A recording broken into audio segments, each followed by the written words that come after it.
Hi friends, आज आप लोग के बीच मेरा बेटा जो कि जब एकदम छोटा था तभी से उसके दादी के साथ बहुत पूजा पाठ में व्यस्त रहता था। उसको बहुत इंटरेस्टेड है पूजा में, तो उसने अपने दादी से सीख के एक पूजा का जो माँ लक्ष्मी का गाना होता है, भजन है, वो आप लोग के बीच सुनाएंगे।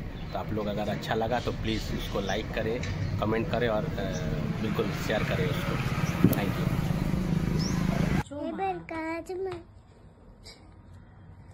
মা লক্ষ্মীর গানটা করতো, এসো মা লক্ষ্মী বসো ঘরে করতো, এসো মা লক্ষ্মী বসো মা লক্ষ্মী, আমাদের ঘরে থাকো আলো করে, আলপনায় দেখে তো মনে সাজিম দিলাম পর, আমির পড়লাম দিলাম জল ভরা গর, পাঁচশো পারি সিঁদুর দিলাম দু হাত ভরে, দনদানে বড় এসো মা লক্ষ্মী, এসো মা লক্ষ্মী বসো মা লক্ষ্মী, আমার